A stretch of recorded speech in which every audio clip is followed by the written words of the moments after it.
Welcome to the Final Score Network and the Final Score Podcast, presented by Team Anders Realtors. I'm Andy. He's former NCAA student athlete and co-host. Ryan, Cam, two-hand monster flush off the inbound. Ryan, Cam, slam, jam. Subscribe to us on Podbean, the Apple Podcast Store, Spotify, or anywhere you get your podcasts. Follow us on Twitter at TheFinalScore35 and TikTok at AGSpartanFan35. Oh, and one more note before we get started.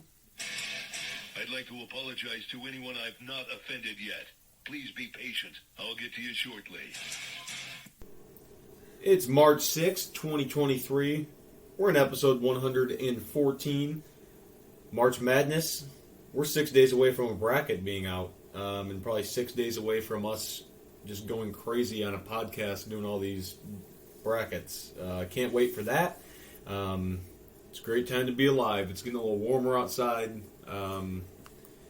Spring's coming soon. Hopefully golf soon. And college basketball is the best time of year for that. So we cannot complain a bit. We're going to go to the podium as always. I'll go first.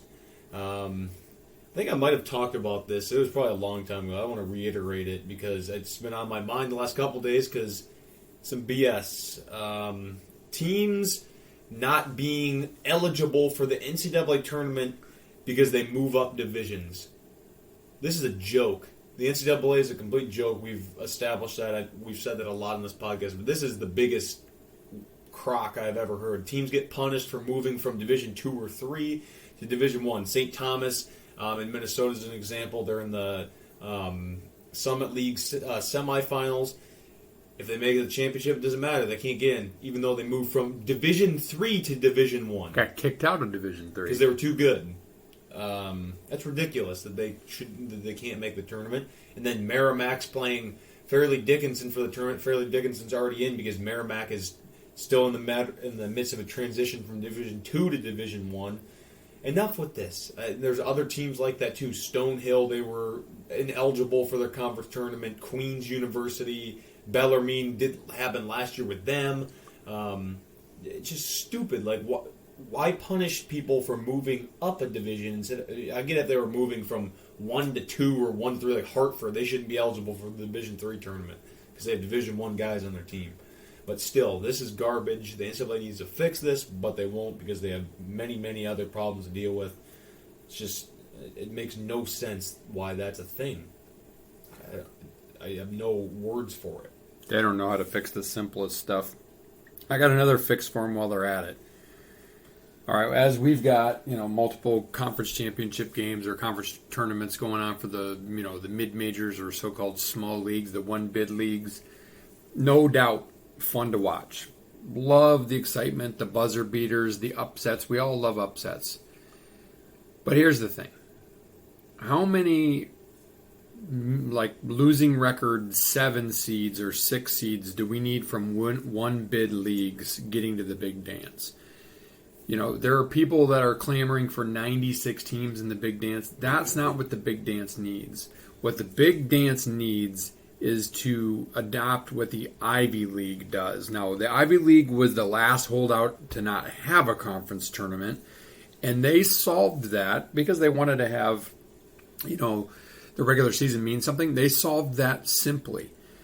Half of the teams, I think they have 8 teams in the Ivy League. Yes. Half of the teams make the conference tournament. And I'm not suggesting half is the right number. You'd have to figure it out by number. For instance, I think even in the Big 10 out of 14 is fine. I think in most leagues, in that kind of 66 to 75% of your league qualifying for the tournament is more than enough. Hey, if you wanted to do half plus 1, so you can get to even numbers, go for it. I think that's the best way to do it because here's why. It gives more credence to the regular season. I'm great. It's great. How it is now, I'm all for that, 11 and 20 team that catches fire as a 7 seed and wins 4 games in 4 days to get to the big dance. It's exciting to watch. I'm not going to argue with you on that. But if you want more 16s to beat 1s, if you want more 15s to beat 2s, Michigan State does, because we don't want to be in that small, group of teams that have lost to a 15 seed. Those are the one bid guys that are the champions. I get, okay, so make it that a 4 seed then in these small leagues can win it. Play 1v4, 2v3, or do like the MIAA does in Division III with Hope College. They went from 4 to 6 a couple of years ago out of the 8 teams in the conference. So 6 out of 8, fine. 2 plays, or 1 and 2 get a bye. 3 plays 6, 4 plays 5, and then you play it out from there. I think that would be a great way to do it. It puts incentive to perform in the regular season front and center. And I'm sorry, but if you don't perform in the regular season, you don't get a shot to win 4 games in 4 days. There needs to be a reward. There needs to be a punishment. If you suck, you're out. If you're decent, you squeeze in. It gives you something to fight for. It makes every single game in the regular season count. I feel very, very strongly, probably more than ever as I watch more and more of these, great teams that haven't been in the tournament in a long time, and they're kind of middling to low seeds in their conference. No. Give me the best 4 teams or the best 6 teams from these conferences instead. If you want to say that the Power 5, Power 6, whatever you want to call it now for basketball, gets everybody in, fine, whatever. But really, are you going to tell me Big Ten if Minnesota rattles off 4-4? I think actually they'd have to win 5-5. Are you going to tell me that Minnesota winning 5 games in 5 days deserves the reward of the NCAA tournament? It doesn't. I'm sorry. If you didn't have a winning record, you couldn't get into the top 8, top 10 of the Big Ten, you just don't deserve to be in. And imagine what that would have done yesterday in the Big Ten, where Northwestern was facing a 2 if they won and a 9 if they lost. Like, that could have been the difference between being in the Big Ten tournament or not being in the Big Ten tournament, let's say, if the Big Ten took 8 out of 14. So let's add this to the laundry list of things that the NCAA or the conferences themselves need to figure out. At the NCAA, they're never going to figure it out because they're a bunch of dumbasses. They can't even get coaches that cheat off the sideline. They let them go and go and go because they don't know how to do anything right. But in our pipe dream world of Ryan being completely right, that teams going up divisions should not be penalized. You should penalize teams that suck in their conference and they don't get in the conference tournaments. Period. Yeah, completely agree. That's 2 good podiums right there, both March Madness, college basketball centric. We'll stick with basketball for the tee-up of the week. This is a pretty easy one, in my opinion. It's John Morant. If you haven't heard the news, this stuff's been going on for probably a couple months now. I think a couple months back, his entourage, whatever you want to call it, they're being threatening toward the Pacers. Kind of got in a fight with some other fans. I think Shin and Sharp was involved. There's a lot of bickering back and forth, acting like they're gangbangers. And then it comes out late last week that Ja had apparently threatened some 13-year-old kid at a pickup basketball game, flashed him a pistol at the game, and then apparently he threatened some mall security guard with a gun. And then on Saturday, there's a video of him at a Denver nightclub. And he's got a gun on his Instagram story. Stop trying to be hard, Ja, and be a basketball player and a world-class individual that kids look up to and a role model. Boy, that's too hard for these guys to do. They do this crap. They beat women. They abuse their children. These people think they're untouchable. You're not. I hope he's suspended himself indefinitely. The Memphis Grizzlies had suspended him for a few games. He's out for the near future. Might cost him a shot at the NCAA or the NBA title. I hope he doesn't get back in the league. I hope he goes to jail. Idiot. This has to do with parenting. His dad's they're gangbanger wannabes. It's disgusting. I hate it, and because he's a heck of a player. He's young. Talented kid, just wrong people. Similar to Deontay Davis from Michigan State. Mm-hmm. Surround yourself with bad people, and bad things happen. You take on the character of your 5 closest friends. Yeah, it's not. So good. find some new friends, dude. He won't. He's going to keep running. Just with like this. Miles Bridges, find guys that don't advocate that you beat your wife or your girlfriend or your baby mama. This whole It's entourage ridiculous. crap. But in other news, I just saw this on Twitter. I thought I had to bring it up. And an opposite of a tee up, a thumbs up. KJ Osborne, receiver for the Vikings, he helped pull a man from a burning car yesterday night and saved his life in Texas. So good There job. are some good. There's some good people good that ones. play professional sports. That's good. All right, we'll get to around the world now. The meat and potatoes here. We'll start with college basketball. Wild week since we last spoke. Big 12 ranked teams drop like flies on Saturday and Yikes. Sunday. Yeah, not good. I'm tired of hearing the Big 12 is the best conference. Yes, they're good, but don't discount the Big 10. The Big Ten is the most consistent, I would say. Consistently average. But what do we want to talk about first here? Let's go around the Big Ten. I had a couple of comments, and we can go from bottom to top too and talk a little bit. But first we can talk a little bit more about Michigan State in depth in a minute. But I just did my first note was what a first half dud at Nebraska to follow the Iowa debacle, and then an incredible second half for Michigan State. Yep. Some of my other stream of consciousness notes from this week. Illinois is so freaking poorly coached. They left their big on the bench for most of the second half against Michigan and overtime and let the Dick own the post, yet they did come away with a win, so thank goodness for that. Yep. Speaking of whom, name me a player other than the Dick who is allowed to taunt like he does and get away with it. I'm embarrassed for the Big Ten. I'm embarrassed for embarrassing. Michigan. And yet Juwan Howard has the audacity in his post-game press conference to cry about how much fans pick on his players. Open your eyes, Juwan. Look at the antics of your big guy. He's an ass bag. How about this for a fun stat? Illinois is 55th, or they were the other day, so this could shave a little bit. 55th in three-point attempts and 330th in makes. Maybe don't shoot so many. Lot. Meyer is a chuck. Here's my two of my favorite last things for the week, just stream of conscious.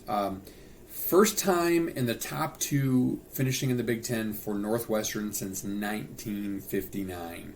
It would have helped Michigan State a little bit to get another better seed if they had lost last night, but I'm glad that they beat Rutgers because it was just desserts for Rutgers, who refused to help out Michigan State and get Michigan State a probable win over Minnesota that would have given Michigan State the number 2 seed in the tournament, by the way. Just desserts, losing at Minnesota at the buzzer and then getting ass whipped at home by Northwestern with a smoky speaker and all. Yeah, big time. Northwestern's obviously firmly in the field. Rutgers, they got work to do. That Michigan-Rutgers game on Thursday afternoons, that's an elimination game for March Madness. If Rutgers wins, I think they're firmly in. If they lose, they're going to be sweating. Michigan will probably have some work to do. Probably has to win 2 or 3 to even have a chance. But dang, man, just lose to Minnesota at the buzzer, who's been down bad all season long, and then just wouldn't help Michigan State out, so you lose. Good, screw you guys. They're just horrible. I mean, can we talk about how bad they are on offense? I mean, Oh my God. in the last 3 games they've scored 100 combined points. I swear, they don't score. They can say they miss Mag all they want. He's not a scorer. He's a defensive He averaged player. 3 points a game. He's a defensive guy. So Cam Spencer kind of went missing. He was really good for a while. He's been not great. They're a horrible offensive team, and it's disgusting to watch. Really, I hate it. Yeah, let's look at a quick look at the Big Ten final standings. Minnesota finished solo last, 2-17 in the conference, 8-21 overall. They played a fair amount of competitive games. Almost beat Wisconsin last night after they beat Rutgers. And kudos to them for being willing to play 4 games last week and play Michigan State, even though that never happened. But Minnesota is one of those teams that's probably a piece or two away from being decent. I think Ben Johnson's a good coach. I hope they give him time. I mean, he's got some guys that could come back that we're starting to kind of get together a little bit. They just can't quite get over the hump. Then you had Ohio State, disappointing season for the Buckeyes. 5-15. They played They played really well down the stretch, and then gave Michigan State all we could handle on on Saturday on Senior Day, which Michigan State plays Ohio State a lot on Senior Day. Fortunately, I don't think Coach got all his panties in a wad about our Senior Day tradition this time around like he did back in 2020. Nebraska, kudos to them. Big win at Iowa. First time they've swept Iowa since they've been in the Big Ten. First win at Iowa since like the 2012 season. They played Michigan State tough for a half. They've really played well down the stretch. They've guaranteed themselves at least a 500 season, which would have not pretty good been, for them. Not have been. Hopefully thinkable. hope they can make a run. They're one of the hotter teams in America. And tied with Wisconsin, who went 9-11 and has some work to do. Like I think Wisconsin, even though they have some good quad one wins, they've got some work to do. They got to win a couple games in the Big Ten tournament. They'll get a chance, starting with playing Minnesota, right? Or no? Do they play? No, they play Ohio State. So that could actually help them because Ohio State's got a decent net for having a losing record. Yeah, and then Iowa, and then they could potentially play Michigan State. So Rutgers, we talked about 10-10. They're a dud. They're falling flat. I think they're probably NIT bound. Penn State, how about that? Victory at the buzzer, huge to get to 10-10 in the Big Ten. Worst offensive rebounding team in the country, and they win on the offensive rebound. That's pretty cool. Then you had 4 teams finish 11-9: Michigan, Iowa, Maryland, and Illinois. I think out of that, Illinois has got the talent to make a run in Chicago. I think Maryland has the talent. Iowa, clearly, they won it last year. As much as I hate Michigan, Michigan's got some talent. They blew it at Indiana, but they blew it at Illinois too. They blow all the close games. And this is maybe for another around the world spot, but I'm telling you, if Michigan goes 1-1 in Chicago and finds a way into the tournament, it's rigged. It's rigged because they've beaten nobody. They lost to Central Michigan. They lost to North Carolina, who in some cases they're ahead of in projections. They lost to Arizona State, who in some cases they're ahead of in projections. I will call fraud if they get in unless they win the Big Ten tournament or get to maybe the semis. Would give them a couple good wins. Maryland, I think, is a sneaky, dangerous team. But they went 0-2 this week. Though. Yeah, they struggled at Ohio State. Fraudulent. They were up 16 against Penn State and then lost. I think Michigan State played the toughest schedule and the least home games in the Big Ten, and is really clicking well on offense right now. Their defense, coaches would agree, is pretty crappy right now. But offense travels. You can win with offense, but come this time of the year, it's defense first. You need both, but you got to be able to get stops, and Michigan State struggles with that lately. Northwestern, speaking of getting stops, they are a good defensive team. They just have some it factor about them. I mean, a second best regular season record ever at 21-10. They've got. They could make some noise. It's not. You don't look at them on paper and have any fear of them, but. Man, they played together yesterday. Big boy. What's his name? Had blocked Amare at the rim Nicholson a couple times, which is crazy because Amare is like a freak of an athlete. Indiana, good finish for them. They kind of stumbled a little bit after the Purdue game, but then they rebounded yesterday. Came back from a deficit after they had a big lead early to win on Senior Day at home. And then Purdue, of course, 15-5. They ran away with the Big Ten. They're not playing that well right now. Not playing that well. Edey, people have kind of figured it out a little bit. Gets to be this time of the season, you get a little bit of a pucker factor with the freshmen. I know freshmen aren't really freshmen at this time of the year, but still, and they're new in uncharted territory. I don't know. If I'm a Purdue fan, I'm not feeling all that great right now about my chances. Early in the season, I would have thought, yeah, they're a lock number 1 seed, and they've got a really good chance to make a run at the Final Four. I don't know. Yeah. I don't know. Back to Michigan State. Michigan State goes like AJ goes. AJ played a dog water first half against Nebraska, and he's been money since 21 then. assists to 2 turnovers in the last 2 14 assists against Nebraska, 7 assists the other day. And he scored 23 points. He's not forcing his shot, so he's not biffing as many at the rim. He's taking, not early in the offense, but good threes when he gets them. And then Joey's been playing well, and Tyson's been playing lights out. Shooting the lights out. Malik has made a difference, certainly as he's healthier. Akins has been playing really well offensively. Things are looking pretty good for Michigan State there. They're still a little bit suspect with their post defense, but I think things wrapped up in the season well for them. All told, I'll take it. 11-8 probably should have been easily 13-7 if you get the Minnesota game in there and not blow the Iowa game, and been right up there. And if you would have told me at the beginning of the season that they'd be 13-7, I would have said, "Hey, I'm pretty dang happy with that." Yeah, I'll take it. I'll take a double bye. Needed everything to go their way, and it did. They deserved that. Yeah, literally every single thing that needed to line up, minus Northwestern, that never happened. Yeah, never happened. It was crazy. I want to talk really quick. We talk a lot about Michigan State in this podcast. I want to talk about Michigan. I hate Dickinson. He's a horrible person. Dude can play basketball. If he didn't have his antics, he'd be a really good player. He's a good finisher. Can shoot a little bit. He's pretty big. The way he acts is, we covered that too many times to count, that he's just a piece of work, to say the least. The one that I hate Michigan, but I do respect the heck out of Kobe Buffkin. Grand Rapids kid. That kid's a pro. He can play. He can shoot. He's dribble. why Michigan has a chance. Yeah. And I'm going to tell you this right now.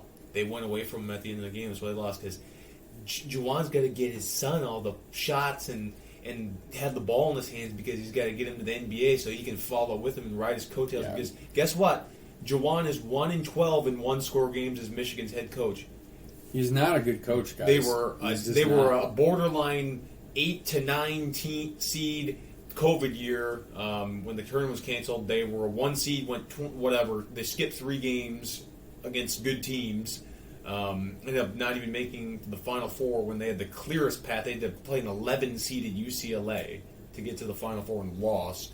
And then last year they made the Sweet 16 cool. You got hot at the right time. You got favorable matchups. You played the worst 6 seed of all time. You played Tennessee, who is coached by Rick Barnes, a.k.a. the choke artist of March. And this year, average again. This dude's got 2 first-round picks and a guy that's been an All-American in college basketball, and you're probably going to go to the NIT most likely. Yeah. When are people going to start criticizing him? Michigan fans, he's not a good coach. You better have John Beeline on speed dial, because that's when you were your best, is when you had a mastermind for a coach. Can't coach. Juwan may be your favorite son from a forgotten cheating era, but I'm telling you, he can't coach. He might even be able to recruit, but I don't know so much about that. Their recruiting class sucks. Yeah. You get the portal, though, It is what it is, right? It is what it is, and you need to accept it. They need to ride Buffkin this week, I think, if they're going to make any sort of noise, but I hope they don't. They're too stupid to do that, honestly. Let's talk. Let's wrap up our Big Ten starting 5. Got done with that with the regular season. It'd be uneven if we played, or if we did the conference tournament, because some guys might play more than others. In the end, because Walker missed 1 game because of the tragic events in East Lansing, I had played 96. You had played 95, but I won at 2,830 points, and you had 2,572. It's 2 years in a row for me winning. Let's see how that compares to last year. I had 2806 last year and 2830 this year. You had 2572 and you had 2715. It was closer. Closer last year, yeah. Closer. But neither of us had guys last year that missed games, and this year we both had guys miss games. I had Murray miss a game, Wall missed 3, and then you had Shannon miss 2, Tyson had missed the 1. So, crazy. Zach Edey and Trace had the most points, 436 in conference play. Edey had 427. That's pretty remarkable. The bottom was Wall for me at 167. He was not good.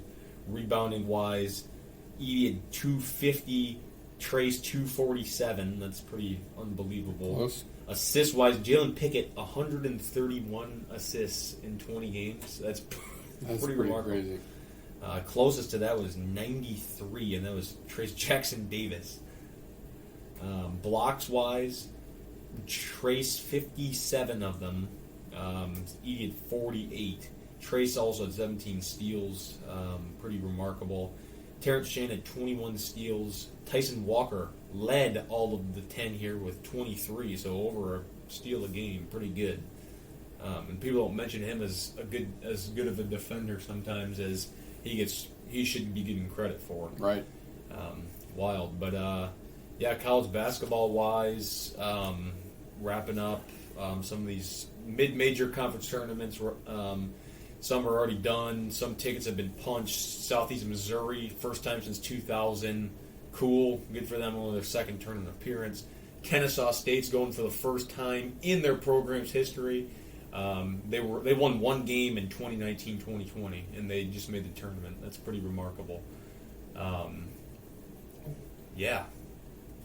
Number 1 seed Hofstra's about on the to go ropes. down there.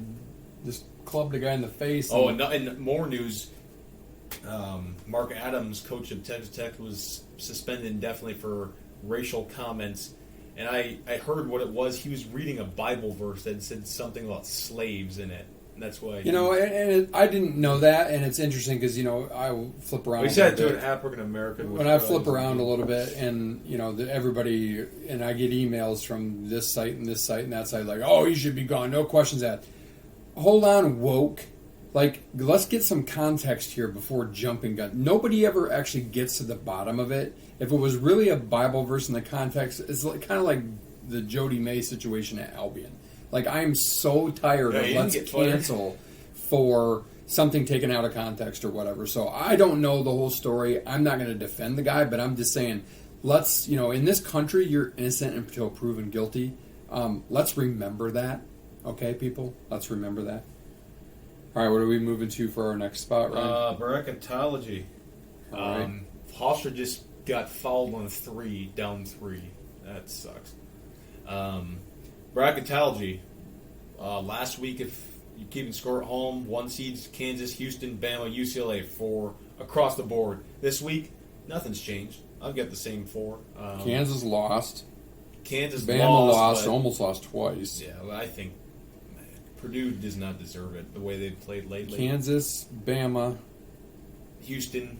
I think Houston's a definite lock. UCLA. And UCLA beat Arizona and Arizona State this week. Yeah, I think it probably stays the same. Purdue hasn't really done anything to earn their way back up to the 1 line, so I can agree with that. I really don't think so. Let's go through some seeds, I guess, here in the Big Ten. Start off with the Buckeyes definitely out. Sorry, guys, you suck. You're not going to make it. Unless you win the tournament somehow. I just wanted to write Hofstra up, and they just made 3 free throws, 19 and a half seconds to go. Tie game. Look at that. Michigan State. I've had them consistently as a 7, I had them as an 8 on February 6th. I've moved them to a 6. I think that's where they win 1 game. I think they're a 6 seed. If they lose, I think 7's the worst case scenario for them. Yeah, I think they could be. They could depending even on get how stuff goes, 5. a 5 to a 7, but I'm going to land at a 6 also. Yeah, I like that. I think that's a good spot. Purdue 2. I'm guessing you're the same. Yeah, I think they're pretty locked in as a 2. Illinois. We both had them as 8s last week. I've got them as an 8 again. Went 1-1 this week. They're an 8 I wouldn't want to play either. So, yeah, I mean, I think they could maybe get up as high as a 7. I think they could drop as low as a 9 if they lost early. But I'll say they play Penn State, and Penn State's had their number.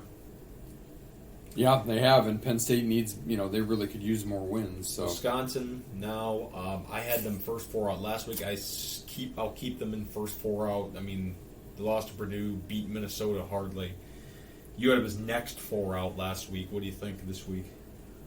I'll move them up to last 4 out. I mean, they lost a close one to Purdue, but they barely beat Minnesota. I mean, I think if they can beat Ohio State, which on paper record-wise doesn't look like much, but, net-wise and whatever That'd be else, big for them. Statistically, it looks they okay. beat Iowa the last time they played them, so if they were able to get to the quarters and play Michigan State, which would be a grinder matchup, I think Wisconsin could still get in. But I'm going to say right now first 4 out. But I think that they're a couple wins away, and depending on what else happens around the bubble, they still could get in. Yeah, I agree. Indiana, both had them as 4s last week. I have them as a 4 again this week. I'll stick with that. They're a solid team. They are. Rutgers, you had them as the last 4 in last week. I had them as a 10 last week. I'd move them the last 4. I'd say they're the last team in right as of now. If they lose, they're screwed. You asked me at this time next week if they're in the tournament. I'm going to say no. All right. I don't. 4-0. Unfortunately, as much as I'm going to be Though I think they're turning around my rooting interest, I rooted against them last week. I'm going to root for them like crazy against Michigan. I don't think they're going to beat Michigan. I don't. Their offense sucks. They can't score, and their So defense I'm going to say they're hasn't- going to the NIT. hasn't been as good. The Hawkeyes.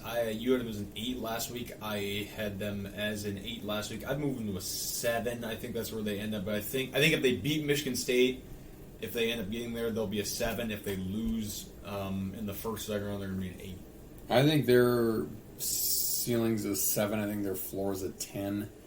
I'm Be a going tough to out. put them as a 9. Okay. Yeah, because if they get hot from 3, obviously they can score points. They scored 14 points against Michigan State in the last In 40 5 seconds of the game. seconds. They can shoot a little bit. They haven't played particularly well down the stretch, but I think they could be as good as a 7, as low as a 10. So I'll say they're a 9. Maryland. You had them as a 6 last week. I think I did. I mean, there's only so many 2. 7s to go around. So what 8. do you do? Like, I got yeah, them as an 8. there's only so many 8s to go around too. They're not playing well. Yeah, I mean, they had a tough week this week. Boy, they're kind of in the same boat as Iowa. Like, they could be a 7 or they could be a 10, I think. I think they're going to I think the Big Ten is going to own, like, the 7 to 10 seed line across the board. I'll put them as an 8. Northwestern. You had them as a 9 last week. I've got them at a 7 last week. I have them as a 7 still. I think that's right where they belong. Yeah, I don't know. I think, honestly, I'm fortunate for them just as much as I think the NCAA is going to somehow find a way to squeeze Michigan in. I think they're going to find a way to screw Northwestern. I think somehow Northwestern ends up at an 11 seed. Really? Mm-hmm. Even though I think they deserve as high as a 6. Yeah. With who they beat Indiana twice, they beat Wisconsin twice, they beat Michigan State the one head-to-head. Like, they beat Purdue once. I mean, they've beaten good teams. I just have this sneaky feeling that committee is going to get a hard-on from Michigan in some way, shape, or form, and they're going to discount Northwestern. And then Northwestern's going to play with a chip on their shoulder and then pull a couple upsets in the tournament. Penn State, you had them as next 4 out last week. I had them as next 4 out as well. I'd move them in my last 4 in. Yeah, I'll go last 4. One of the last teams into the tournament. Mm-hmm. I think they've played really well. I think if the they stretch. get Illinois, they're in. They had some good for wins sure. too this year, so yeah, I definitely could see that. Nebraska out, but I think they're an NIT team. I do. They need to win one game, right? They need to beat. They play Minnesota, right? So they need to beat Minnesota to guarantee above 500. And I think they can beat Maryland. They beat Maryland a few weeks ago. Yeah. I mean, they could do it again.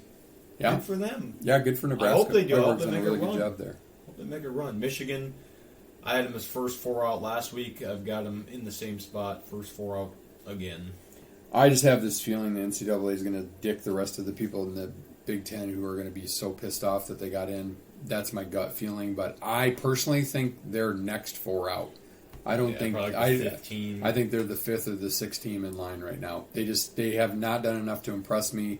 Their best wins are Northwestern twice. And us. Yeah. That's it. Yeah, and Michigan State, when Michigan State was coming off of the tragedy that had happened that week. So, in a game that Michigan State easily could have won, too. It got out of hand in the last minute. Yeah. All right, that's 2. Let's go to spot 3, then we'll do a quick... What do we want to talk about in the rest of spot 2? I was going to go through my normal update of top. You top got your 40. Ken Palm. So this week, a little bit of movement. Purdue dropped out of that top 40 offense, top 22 defense, barely. They're 23 defense, so they're right on the cusp. San Diego State on the cusp. As if the season ended now, your champion would be from Houston, UCLA, Bama, UConn, Texas, Kansas, St. Mary's, and still my sleeper, Creighton. Yeah, they have guard play and they have good bigs. Mm-hmm. So I can't wait to see the matchups because it's going to be an interesting one. Yeah, I agree. All right, that's it for 2. We'll go to 3, then do a quick sponsor. Yep, let's do spot 3. Big Ten award season. I think if you went back and listened, I don't listen to these because I hate my voice and I just really don't want to hear how nasally it is. It's a Michigan accent. I don't listen, but if you went back and listened, you could probably hear me talk crap before the season about how Purdue wasn't going to be good. Northwestern wasn't going to be good. Maryland wasn't going to be good. I remember I said that from the middle of the Big Ten was going to be it's very even. I remember I said that. I know I said Can't that. get much more even than it ended up. And it was. And I don't remember who we said were going to be the players of the year, first team All Big Ten, whatever. We're going to go through that. We're going to do first team, second team, MVP, defensive player, freshman year, coach of the year. Let's start off with our first team. I think it's 4 no-brainers. Then the 5th spot is kind of a little harder. But mine's Edie. Has to be. Yep. Trace, have to be. Yep. Pickett, unbelievable season. Yep. Chris Murray, Yep. averaging over 20 points a game. And then I've got dark horse, Tyson Walker, about 15, a little over 15 points a game. Shot maker, shot creator, defender. He's Michigan State's most important player. And if it weren't for him, Michigan State would probably be one of the worst teams in the Big Ten. So, Tyson Walker, first team All Big Ten. Yeah, and it's funny because I would say like father, like son, because that was how I had mine initially. But in the world of trying to be unbiased, no, not really, but because of the way he's played down the stretch, probably more so, although Tyson Walker's been money down the stretch too, I squeezed Buffkin in there. I think he just outpaces Tyson. I think Tyson is a guy that if he comes back to Michigan State, Preseason he could have a Sean Respert like senior year. You know, I was talking to my buddies, especially Polo, who played with Sean Respert. The difference is Sean Respert was about 6'4", and Tyson's maybe 6'1". But I'm telling you, Michigan State's had a lot of good shooters. Brendan Forbes, Denzel Valentine was actually a really good shooter. Drew Neitzel was a good shooter. Chris Hill was a good shooter. Tyson Walker is Michigan State's best pure shooter. Fundamental form, splash the net, can do it in a bunch of different ways off since the Sean bounce, Respert. off the screens, And I think driving. that if he comes back to Michigan State next year and has a scorer's mentality with AJ at the point and some of the other young guys that they have coming and the guys they have coming back, I think Tyson Walker can be a player of the year type of candidate. I think he could be the leading scorer in the Big Ten. He definitely could be. So count this as a chip. I'm giving Buffkin a little bit of a nod over you, Tyson, but not by much. It's really a coin toss. More because I was feeling like a little bit of goodwill. Because you're going to see who's completely absent from my second team and would be absent from my toilet water team. He's absent from mine. I know what you're talking about. That's that's your first team. So I'll go my me except for that. And my second team, I'll start. I had Tyson Walker, and then I had Jameer Young, Terrence Shannon, Boo Buie, and Derek Walker. Derek Walker, that's a good one. That's a sneaky good one. I have 5 guards. I have Jameer Young, Boo Buie, Kobe Buffkin, Terrence Shannon, and Jalen Hood-Schifino stepped up as a freshman. Was not a point guard. Supposed to be a point guard. Hood-Schifino did it. I didn't necessarily think about him. It's another probably lottery pick. He's play the ball. reason when Indiana got some injuries, he turned his game up, and that's nice why Indiana player. ended up where they ended up. He's a really good player. He's smart, good passer, can score, Yeah, I can could buy defend that. a little bit. 6'5", big guard. There's other guys. Sensabaugh, Walker. I think could make that argument. Hell, I think that what's his name, big boy from Wisconsin, had a really good season. Crowell, I yeah. think he had a great season. Honorable, I guess, is our honorable mention. We can sprout off names. Cam Spencer was good for a while and he's kind of cooled off. Barnhart came on late for Northwestern. Barnheiser, yeah, I guess it is. Purdue, I don't think they really had Fletcher Lawyer, I guess. Maybe. I mean, Joey Hauser, Joey definitely AJ. deserves it. AJ, yeah, down the stretch, Julian Reese from Maryland's played well. Trying to think. Thornton from Ohio State's actually been really good. He'd probably be on my all-freshman team if we had done that. Yeah. Just full of a lot of... The good news is for the Big Ten, a lot of their young guys, aside from... Sensabaugh could come back, but I don't know if he will, but in a jet, I think a lot of these guys, in Hood-Schifino, I guess, but there's a lot of good young players in the league that'll probably stick around for a little bit, which is nice. Yeah. MVP, I don't... You read it in your stats. Every single Trace. statistical I category, do. he was better, and he beat him twice head-to-head. It's Trace Jackson Davis. I think he's more important to it. I mean, Edie is obviously very, very important, but Trace, he can score. Edie's also 7'5". He should be able to score 20 Trace points can a game and get 10 score, rebounds. he a can game. rebound, he can pass. I mean, he the can dude cut handle down rock. the net without standing on a ladder. So you're going to tell me that's an advantage that if I'm a sports writer and I'm voting, I'm taking into Edie's gonna consideration. win it no matter what. And Trace Jackson Davis had a better season. He had a better season, not by much, but he had a better season statistically, and he did does more more. for his team. And he beat Edie and Purdue head-to-head twice.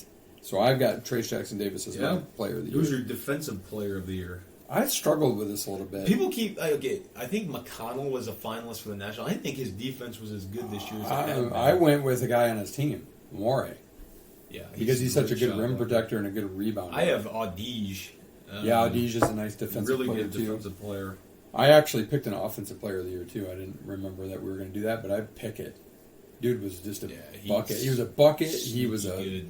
He could find guys. I mean, he found a guy in a great pass the other day against Maryland So for patient. 3. Good rebounder. Like, he's a good all-around player. How about freshman of the year? Freshman year, Hochefino. I had Sensabaugh. But his team sucked. Yeah, I mean, if you want that to be the tiebreaker, I agree, Hochefino, but I'm going to go with Sensabaugh. I think Sensabaugh just had a fantastic season from top to bottom. And then coach of the year? Collins. Got to be Collins. I mean, none. anybody who wants to say that Matt Painter, because Purdue won the league by 3 games and he was picked 5th, Northwestern was picked probably 10th to 14th. After they got absolutely bitch slapped by Pitt in like the 5th game of the season. Yeah, they get wrecked. Polo even told me that everybody in Chicago was like, he's not going to make it through the season. And they finished second place in the 20 Big plus Ten. wins. Second place in the Big Ten. With Patrick, you look at that team. That team does not pass the eyeball test. That is the team coming off the AAU bus that you're like, yeah, I want to play those guys. And then they come out and they absolutely curb Yeah, stomp. they play hard. Because they play hard, they play together. They got guys that can score. They got freshmen and Barn, whatever it is, Heiser, I don't remember his name. Ugly mother. He's coming on of late, so yeah, it's crazy. But it was a fun season for the Big Ten. They lost a lot of talent to the league, but so that's a good way to. Yeah, we did lose a lot of talent. All right, you want to do a quick? A little quick word from our presenting sponsor. Team Anders Realty will help you find the home that best fits your needs and make the process simple and fun along the way. The Anders have served thousands of clients over 30-plus years in the Grand Rapids, Michigan area and are here to serve you today. Learn more at teamanders.com. And before we get to spot number 4, we're going to just tell you right now, next week, it is East region, West region, Midwest region, South region, complete bracket breakdown. Yeah, we're not talking about anything. We're not going else. to do a podium, or maybe we'll do a podium. Podium is fine. We'll do a quick one, but we're doing. It's But all it's, going to be it's bracket. all bracketality. And just a heads up, we'll give out the information for a bracket competition. We'll maybe do like a $5 a bracket kind of thing, and see how many people get involved. Yeah. But, we'll have a good prize for it, minus a prize on top of the cash. wow, it's big time. Throw it in there. All right, you lead this spot. This is your spot. All right. This is a fun one. Well, some people might be offended by it, but Screw so up. what? Grow a pair. Ryan and I were having this conversation because we watch a lot of basketball in this house. And I pointed out during the Iowa-Nebraska game that we might have the 2 ugliest teams top to bottom going head-to-head. So that inspired a Canadian Mount Rushmore, as you know, as the ass end of the presidents, of the 4 ugliest players in Big Ten basketball. Well, we all know who our number 1 is. It's Brooks Barnheiser. Guy can play, but That he's got an dude, underbite. he looks like a combo of Joe Dirt and I don't even know. He got like an underbite to yeah, high hell. looks like Elizabeth's dog Mo. I don't. He is great baller, but he is one ugly mofo. Number 2, old boy for Nebraska. What's his name? 32. Hair Bear, the guy that you can smell from a mile away. Wilhelm Bradenbach. Bradenbach. This dude. He's got the rec specs. He looks like he's out of the 60s. Yeah, he's got a ginormous beard. Not in the way that guys Gross wear hair. beards anymore. His hair looks oily. You can smell him through the TV. If the TV was scratch and sniff, it would smell like ass. That's what it would smell like. Ass and BO. Like, he doesn't look like he ever bathes. I would not want to guard him because I guarantee you he stinks. Ryan played against a couple guys like that in the MIAA. Sorry there, German boy, but Wilhelm. you're on He's the not list. even German. No, he's not. No. The hell names their kid Wilhelm? Kyle, All right. Mr. Wilhelm from Seinfeld. All right, so there's two so far. I think you Oh, have to put Edie on there. The Easter Island head himself. Dum he dum. is pretty ugly. But before that is old boy from Iowa who's got the biggest Sanford. Yeah. cross-eyed, bug-eyed He's- mofo. I don't know how he snipes like he does. He must just pick the middle rim that he sees. Because look at that dude close up. A, his eyes are literally as big as saucers, and B, they are as crossed as if though he got kicked in the head by a mule. Crazy, crazy, crazy. You picked Edie as kind of your fourth. What about Hawkins? Yeah, Hawkins for Illinois. He's a mouth breather. Slithery. He looks like I'm a gonna put on there too. Maybe he's just straight up the ass of all four of them is Dickinson. He's got a dirty He had hairy beard. shoulders. He's got a dirty beard. He's pimply, and he acts like an ass. So he gets to. If you act like an ass, you look like an ass. You are an He ass. is an ass, and he also he always tries to flex, and he has no definition in his arms. They're just blocks of meat. It'd be like me running up and down the court. Yeah. So that's our fun Canadian Runs up and Mount down the Rushmore. court like a toddler. If one of those is your son and you're offended, I'm sorry, but you know. We're not saying Truth we're the hurts. best looking people in the world. Oh, you but speak for yourself. Truth hurts. All right, moving on to fifth spot, which is our usual golf. Great tournament last week at Bay Hill. Did not disappoint. Like all day Sunday, up and down the leaderboard, and Really good hats off to leaderboard. Kitayama. Finally got off the snide. Almost buries a 46-footer to like win it by 2. Clutch putt. He had a triple on number 9 and like fell off the board, and then he just kind of kept grinding. And guys couldn't make putts. Like guys had chances. Spieth had chances. Spieth was hot with a putter early, and then he missed 5 putts coming in of pretty short distance that could have made the difference for a win. Rory couldn't make a putt coming in. He finished tied for second. Harris English actually he played well down the stretch and finished tied for second, I think. Let's see who else was right up there. It was a lot of big names. Rahm got out of the gate hot, and you're like, oh boy, he's going to do it again, and then he kind of fell off a little bit. Let's see here. You had Cantlay, who kind of rose up there. He finished tied for fourth. Terrell Hatton couldn't make a putt. He finished tied for fourth. Scotty Scheffler was right there. He couldn't make it. He actually shot a 73 on the final day to finish 2 out of the lead, but he had a chance. I picked T2 and T10 and Bradley and Rory. Yeah, you had a good week. I picked Hatton well, but Sam Burns is not good anymore. So I mean, Hovland shot a 75 on Sunday and ended up tied for 10. So they're Matt Fitzpatrick was top 20. DeGala was top 20. Homo was top 20. There was a great leaderboard, and we're going into arguably the best non-major. Reboot back to Arnold Palmer. Hardest playing course aside from the majors. Yeah. Unbelievable. It did. 9 under won it or 8 under, whatever 9 it under, was. yeah. Pretty impressive. Kitayama won $3.6 million. First PGA Tour win. That's as much money as Arnold Palmer made in his PGA Tour career. That's crazy. That's the red cardigan. Fun tournament to watch, Good and for a him, course man. that you can play. It's a public course, It's a and great Ryan found course. there's times of the year it's only like $265, which is not too even bad. $215 is the cheapest. What I liked about it is number 16. I think it was number 16, the par 5 that was on Sunday played 515, a 515 yard par 5. That's like what Ryan and I play on a regular basis. And these guys who can bomb it, but they had to be strategic because the winds, the way the crispiness of the greens, there's water guarding it. Just like crazy stuff going on. That's what I want. I don't need to see 700-yard par 5s. Like that course isn't tricked up. No. It's just a good, straightforward, tough course. It's not hugely long compared to other courses. And it's a great course. It's like Sawgrass is similar. It's not, this weekend. It's not an overly tricked up course. Yeah, we have an upset. UNC Wilmington, number 4 seed, beat Hofstra by 6 in overtime. Wow. So fun one, and I think sets up this weekend is going to be fantastic. It's going to be great.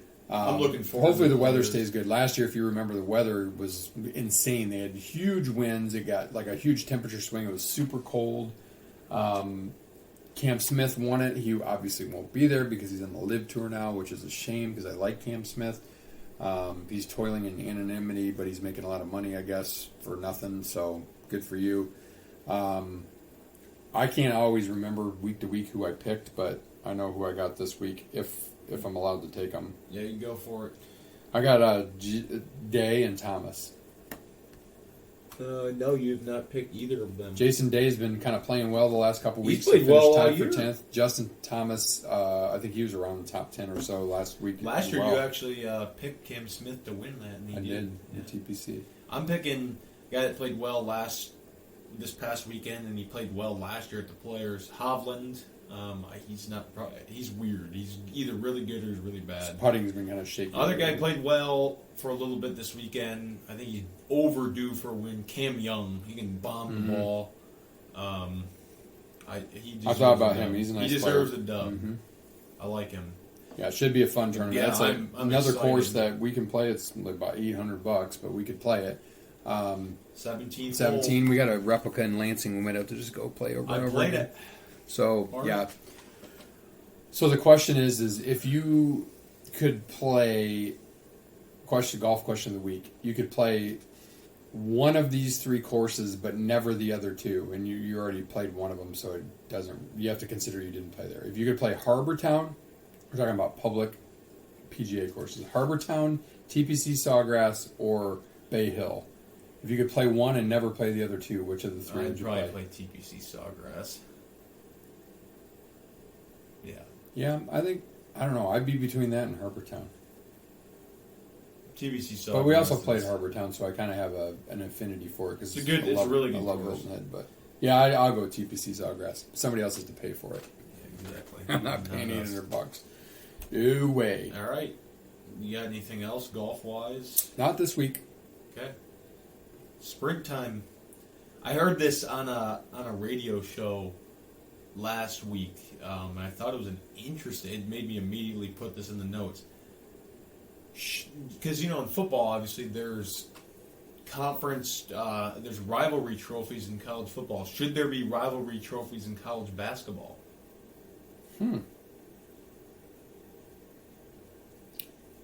I'll bite and I'll say yes, but you have to sweep. Like, I don't want it to go back and forth. No, yeah, that's... Like, I don't want it to go back and forth when, North Carolina wins the first one, then Duke wins the second one, or Michigan State wins the first one, Michigan wins the second one, Indiana, Purdue. Like, Indiana would win the Old Oaken bucket of basketball this year. I think if you sweep, yes, and you keep it until you get swept, then I'd be okay with it. I like that. That's cool. Who's your national coach of the year? Since we did. Oh, man. I haven't even thought about that. I think Houston was picked to do well, but Houston actually has some young guys. They have a couple of key freshman contributors. I'm going to go with Kelvin Sampson if he's not texting too much. I've got Jerome Tang, Kansas State. They were supposed to be the worst team in the Big 12, and they're going to probably be a 2 or 3 seed. Yeah, true. It's a good pick. Great turnaround. When he started, he had 2 scholarship players on his roster. Wow, that's Pretty crazy. remarkable. Yeah. Who wins the Big 10 tournament? Great question, because we did not talk about that. I can't remember a Big Ten tournament being more It's so wide open. It's funny is when it's really wide open on paper or in theory, you say it's going to be like a 7 or an 8. It would not surprise me to see it go chalk, to be honest with you. I'm going to say, I think, boy, I think Purdue wins it. I'm not really, I think Indiana's built to maybe get it, but they kind of fumble on themselves a little bit. It wouldn't surprise me if Michigan State won it. I don't think, Iowa or Rutgers or Maryland or Michigan or Northwestern. I don't think any of them get it.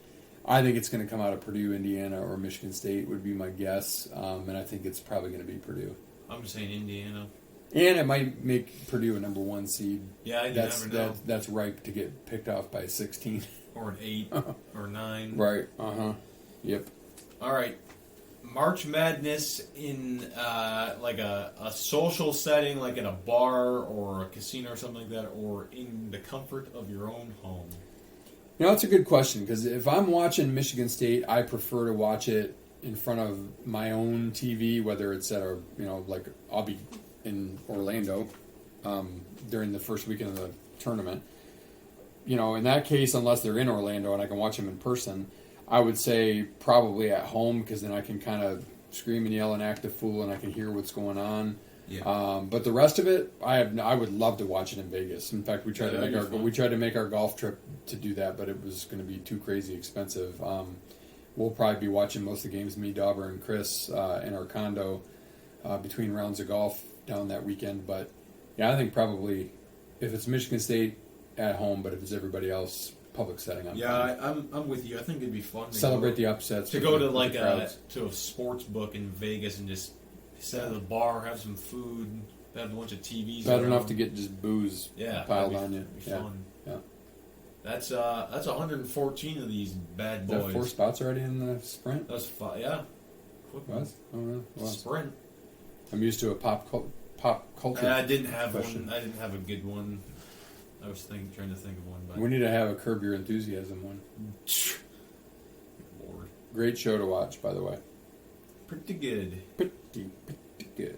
That's 114 of these bad boys. Appreciate you guys listening. Let us know if you have any March Madness questions you want us to try to cover next week. I'm not saying that we're any bracket masters. I don't know. Ryan's been doing his bracket. One of our spots, we should compare your final bracket to what actually happened and see how accurate you were. I'm going to have to do that on Sunday when I get back from the BTT. Yeah, Ryan will be in Chicago for the Big Ten tournament.